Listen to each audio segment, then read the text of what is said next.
یہ تھریش ہولڈ صرف صحافیوں پہ لگ رہا ہے، لیکن یہ صرف صحافیوں پہ نہیں ہے، یہ اوور آل ابھی آپ کو میں چلے گن دیتا ہوں کن کن لوگوں پہ ٹائم آیا ہوا ہے، وہ میں بتا دیتا ہوں، اور یہ جو بتاؤں گا یہ پاکستان انڈیا دونوں کے لیے۔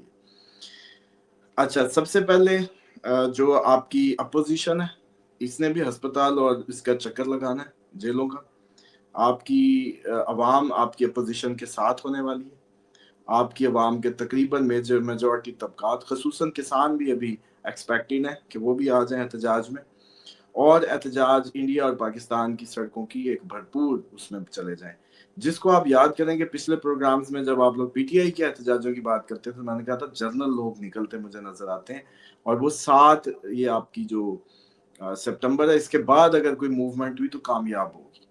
اب آپ دیکھیں وہی سبب بننے لگے ہیں، یہ ابھی صحافیوں کے لیے پہلا جیسے کہتے ہیں جھٹکا آیا، لیکن وہ سارے طبقات کا مشترکہ جھٹکا ہے، لیکن وہ صحافیوں کا اس لیے محسوس ہو رہا ہے کہ وہ کیونکہ پوری دنیا کی آواز ہوتے ہیں، پبلک کی آواز ہوتے ہیں، تو ان کا شور زیادہ سنا جاتا ہے، جبکہ باقی طبقات جن کے پاس آواز نہیں ہے، جن کے پاس کیمرہ نہیں ہے، وہ شاید اپنا دکھڑا جو ہے اس طریقے سے جلدی نہیں پہنچا پاتے، ان کے لیے بہت دیر لگ جاتی ہے، پانی سر سے گزر چکا ہوتا ہے، جب باقی اپنا مدعا رونا یا کچھ بھی بیان کریں تو ان کو آپ کے کلب میں آنا ہے، یا کوئی وہ جیسے کہتے ہیں کہ پریس کانفرنس بھی کرنی ہے تو بیچاروں کو کچھ پے کر کے آ کے کرنا ہے۔ اسامہ تو صاحب، یہاں صحافیوں پہ کا میں اس لیے صرف آپ کو ایک اس میں دلچسپ ایک جو چیز ہے نا وہ آپ کو بتاؤں کہ یہ جو نیشنل پریس کلب جہاں پہ یہ سارا کچھ ہوا، میں بھی اس کا ممبر ہوں، نیشنل پریس کلب کا ممبر ہوں۔ اس پریس کلب کے اندر اس پریس کلب نے، صحافیوں نے، میڈیا نے آج سے سال ڈیڑھ قبل جب بہت سارے لوگ پی ٹی آئی سے چھوڑ رہے تھے تو اسی پریس کلب میں وہ سیاسی طلاقیں جو ہیں وہ ہوتی تھی۔ پاکستان کے اندر اس میں کوئی شک نہیں ہے کہ میڈیا نے عوام کے مسائل بہت اٹھائے، بہت بات کی، لیکن بہت سارے میٹرز ہیں جہاں پہ بہت سارے صحافی کمپرومائز بھی ہوئے۔ اب پاکستان میں خاص طور پہ یہ جو کشمیر پہ ایک سچویشن بنی ہوئی تھی، اس پہ میڈیا اس طریقے سے نہیں بول رہا تھا، کیونکہ ظاہر ہے وہاں پہ بہت ساری ایک ہے ایلیمنٹ ہے کہ انڈیا جو ہے اس کی انفلٹریشن ہے، بیرونی سازشیں بھی ہیں، بہت سارے معاملات ہیں، حالانکہ بہت ساری مراعات پاکستان کے برعکس کشمیر میں زیادہ دی جاتی ہیں۔ جو سہولتیں، جو مراعات پاکستان میں نہیں ملتی وہ آزاد کشمیر میں پاکستان اپنے بجٹ سے ان لوگوں کو دیتا ہے۔ اس کے باوجود چلیں لوگ نکل آئے، ان کے مطالبات جائز تھے، نہیں جائز تھے، لیکن میڈیا میں اس طرح بات اس پہ نہیں ہو رہی تھی۔ لیکن دیکھیں کہ وہ میڈیا، وہ نیشنل پریس کلب جو اس موجودہ حکومت کو، اس موجودہ نظام کی بھرپور سہولت کاری کرتا رہا ہے، اس پریس کلب کے اوپر بھی حملہ ہو گیا ہے۔ یعنی اب اس کو کس طریقے سے بیان کیا جائے اس دکھ کو؟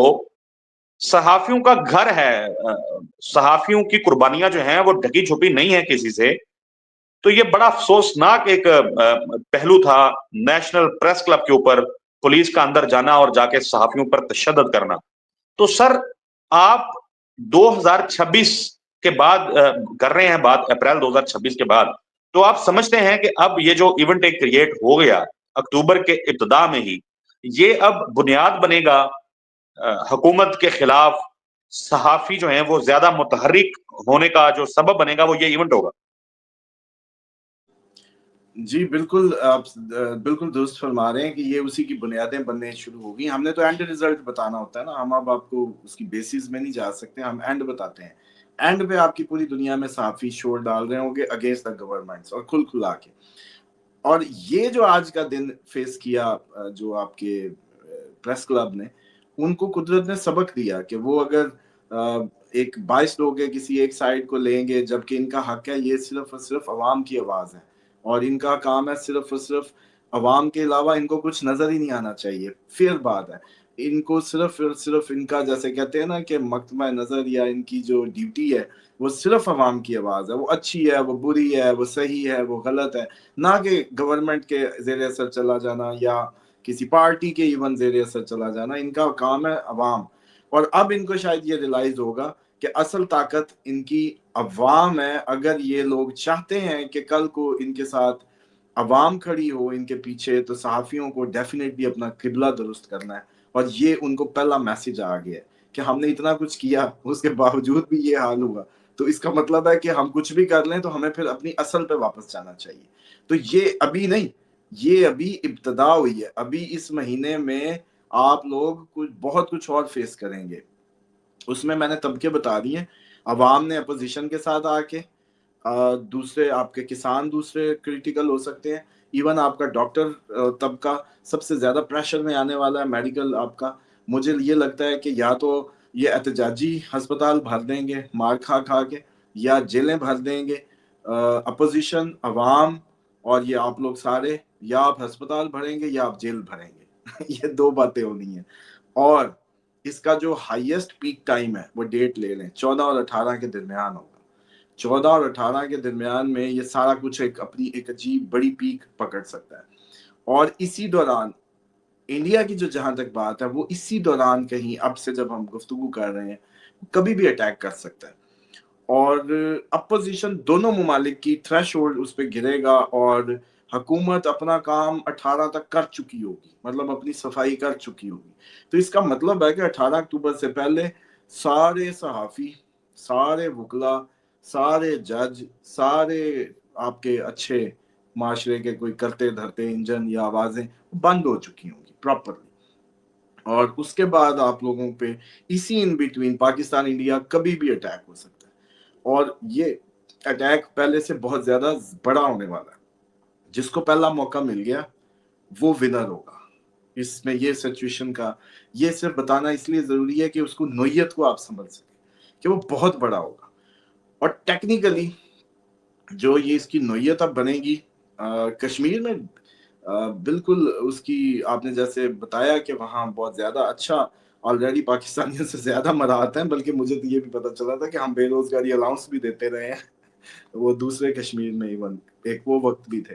تو میں نے کہا یو کے کی طرح یہ بے روزگاری الاؤنس ہمیں تو آج تک پاکستانیوں کو ویسے نہ ملا. لیکن اوور آل بات یہ ہے کہ جو مرضی ہے، آپ کا کوئی بڑا قد اور سیاستدان کو جا کے بیٹھ جانا چاہیے، اور کشمیریوں کی جو بھی بات ہے، جیسی بھی بات ہے، سارے چلے جائیں، سارے آپ کے بڑے لیڈرز کو بھیجیں اور ان کے ساتھ بیٹھ کے ان کے ساتھ معاملات کو کریں. جس طریقے سے یہ بلوچستان اور کے پی کے کی طرح اگر کرنا چاہ رہے ہیں کشمیر کو ہینڈل، تو یہ کوئی ہارڈ اسٹیٹ کے طریقے سے بہت مشکل ہو جائے گا. اور دوسری یہ سجیشن ہے کہ یہ انٹرنیٹ نہ بند کریں. یہ انٹرنیٹ نہیں ہمیں جوڑا ہوا بستروں سے، جیسے انٹرنیٹ بند ہوگا لوگ گلی میں نکل جائیں گے. تو یہ بھی کسی نے غلط اسٹریٹجی بتائی. بڑی اہم بات آپ نے کی. حکومتی وزراء جو ہیں وہ مظفر آباد پہنچے ہیں، ابھی رات میں پہنچے ہیں، کافی 12 بجے کے قریب ہمیں یہ خبر موصول ہوئی تھی، اور پھر اطلاعات یہ بھی آئی ہیں کہ کچھ مثبت پیش رفت جو ہے وہ وہاں پہ ہوئی ہے. اللہ کرے یہ معاملہ سارٹ آؤٹ ہو، اور خاص طور پہ وہ لوگ، وہ ایلیمنٹس جو پاکستانی عوام کو اکسا رہے ہیں، سازشیں کر رہے ہیں، بہت سارے لوگ بیرونی ایجنڈے کے ساتھ ہیں، وہ ناکام ہوں اور یہ معاملہ سارٹ آؤٹ ہو جائے. بہت شکریہ، آپ نے صحافیوں کے حوالے سے ہی بات کی، اپوزیشن کے حوالے سے ہی بات کی، انڈیا کے حوالے سے آپ نے خاص طور پہ جو بات کی ہے اس پہ ہم علیحدہ سے بات کرتے ہیں. ناظرین، اسامہ صاحب کا کانٹیکٹ نمبر جو ہے وہ ہماری اسکرین کے اوپر چل رہا ہے. مزید بھی اگر آپ کچھ جاننا چاہتے ہیں، پوچھنا چاہتے ہیں اپنی زندگی سے متعلق یا کسی بھی معاملے پر، تو واٹس ایپ کے اوپر کانٹیکٹ کر سکتے ہیں. اگلی ویڈیو میں ملاقات ہوگی، تب تک کے لیے اللہ حافظ.